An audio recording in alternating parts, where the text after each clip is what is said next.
আজকে বাসায় মেহমান এসেছে। মেহমানদের জন্য কি কি নাস্তা করলাম, কি কি রান্না করলাম সবকিছু নিয়েই আজকের এই ভিডিও।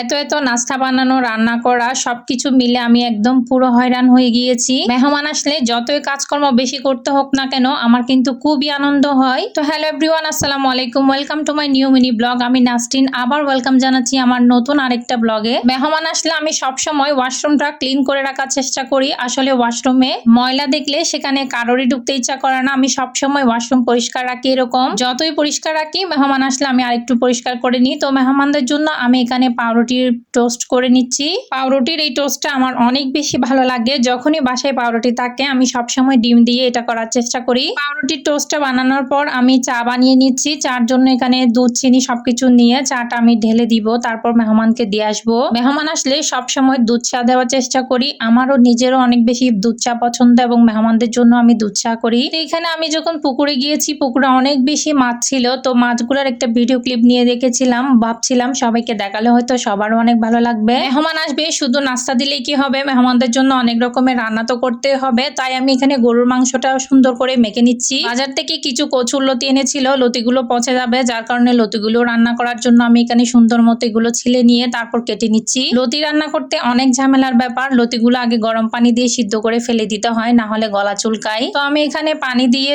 তারপর লবণ, হলুদ এগুলো দিয়ে লতিগুলো আগে সিদ্ধ করে পানিটা ফেলে দিব। এভাবে সিদ্ধ করে পানিটা ফেলে দিলে হয় কি, গলা যে চুলকায় ওটা চুলকায় না। এরপর একটু লেবুর রস দিচ্ছি আমি এখানে। লেবুর রস দিলে গলা চুলকানিটা একদমই হয় না।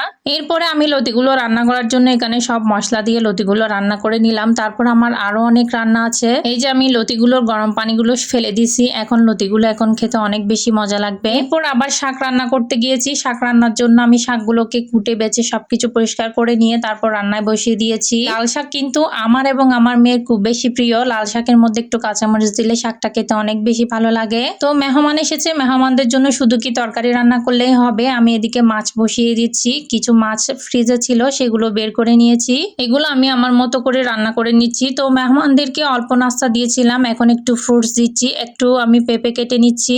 পেঁপেটা বাসায় ছিল, একদম পাকা, অনেক বেশি মজা ছিল পেঁপেটা, যেহেতু অনেক বেশি পেকে গিয়েছে। তো পেঁপেগুলো কাটার পর আমি একটা ড্রাগন ফ্রুট কেটে নিচ্ছি। ড্রাগন ফ্রুটটাও কিন্তু অনেক বেশি মজা। আমার ড্রাগন খেতে অনেক বেশি ভালো লাগে। আমার সব ধরনের ফ্রুটস থেকে আমার আম এবং ড্রাগন এটা অনেক বেশি পছন্দের। ড্রাগনটার কালারটাও মাশাআল্লাহ অনেক বেশি ইয়ামি। তো ওদেরকে আমি ফ্রুটগুলো দিয়ে আবার চলে এসেছি রান্না করতে। এদিকে আমি আবার রুই মাছ রান্না করার জন্য বসিয়ে দিয়েছি। মাছগুলো আমি এখানে মরিচ মশলা দিয়ে কষিয়ে পানি দিয়ে বসিয়ে দিয়েছি। গরুর মাংসটা আমার রান্না হয়ে গিয়েছে। গরুর মাংসের ক্লিপটা নিতে আমি ভুলে গিয়েছিলাম, অনেক তাড়াহুড়োর মধ্যে ছিলাম। একটু আধটু যতটুকু ক্লিপ পেরেছি মনে ছিল ততটুকুই নিয়েছি। এর বেশি ক্লিপ নেওয়া আমার পক্ষে সম্ভব হয়নি। তো এদিকে আমার মাছ রান্নাটাও কমপ্লিট। তো তারপর আমি এদিকে আবার কিছু কচু ছুরি শুটকি দিয়ে রান্নার জন্য নিয়েছি। এগুলো আমি খুব ভালো মতো ছিলে নিয়ে মশলা দিয়ে একেবারে কষিয়ে বসিয়ে দিব। আমি এখানে কিছু শ্যামচই বিচি বলে চট্টগ্রামের ভাষায়, ওই বিচিগুলো ছিলেও দিয়ে দিয়েছি। তো আজকের মতো বিদায় নেওয়ার সময় চলে এসেছে। আগামীকাল আরো একটা নতুন ভিডিও নিয়ে হাজির হব। ততক্ষণ সবাই ভালো থাকবেন, সুস্থ থাকবেন। আসসালামু আলাইকুম, thanks for watching my video. আল্লাহ হাফেজ।